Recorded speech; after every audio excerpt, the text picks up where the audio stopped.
is extending to a broader regional challenge.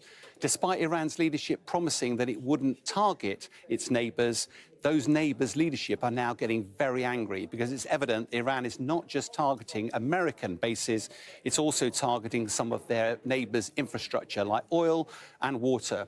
What we are seeing is we've had some video footage in from the UAE of them targeting the Shahed drones that have been flying across the region that provide a massive challenge. And of course, there could be up to 70,000 of these waiting in the wings for Iran. The other thing, this is not just a war in Iran. This is a multi-front war, particularly for Israel.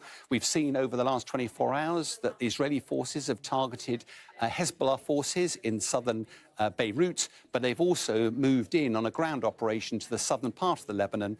All of this is in the context as well of 100,000 Israeli forces being mobilized and increased tensions in the West Bank as well. Meanwhile, the US and Israel continue their attacks across Iran. Initially focused on air defense systems and missiles, they've now moved to the uranium enrichment facilities and also some of the drone storage facilities and launch. One of the things they've also hit is Iranian oil, and we're seeing some of the refineries in smoke here. One of the challenges for the Americans is their strategic objective, or at least one of them, was to create regime change. And on day one, day two of the war, they managed to decapitate virtually the whole of the Ayatollah's regime, at least the senior leadership. But earlier today, Mujtaba has been announced as the new leader, this 56-year-old. We're not quite sure whether he's going to be version 2.0 of his father, and therefore subject to looking for vengeance against America, or is he more focused on regime survival and therefore willing to negotiate in some way?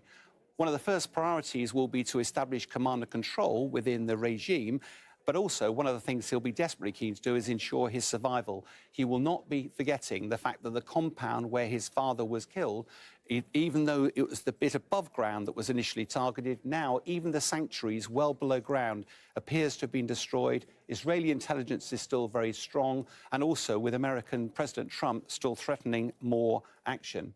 If we look wider, with the oil prices spiking over $100, the other implication for the region, of course, is that impact on air traffic. You'll see this void here over Iran and the Middle East because it's just not safe for air traffic to be operating.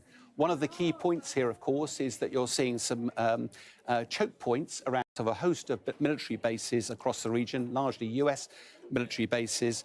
But, of course, now this next phase of...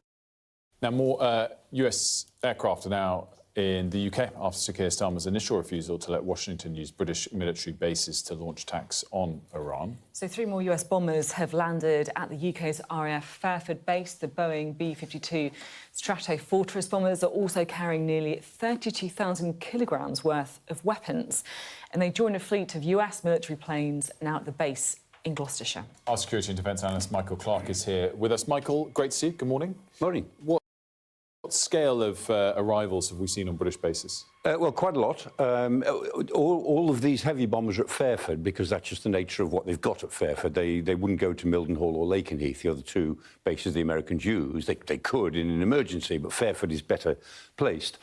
So they've put the B-1B bombers, which can carry a lot of cruise missiles or guided bombs, one way or another. And then the redoubtable, the B-52s, the old B-52s from the 1950s. And again, they can launch lots of cruise missiles. They can carry a big load of bombs. So there they are. They've got those there.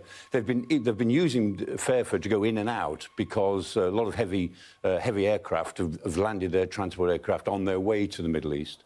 So whether they would launch attacks from Fairford, they might, or they could try to go to Al Udeid in Doha, which is the other big military base. That's what I was just going to quickly ask about, the sort of back and forth on the legal nuances of all this. I mean, surely it's possible that a plane is taking off because it's meant to be used for a defensive mission.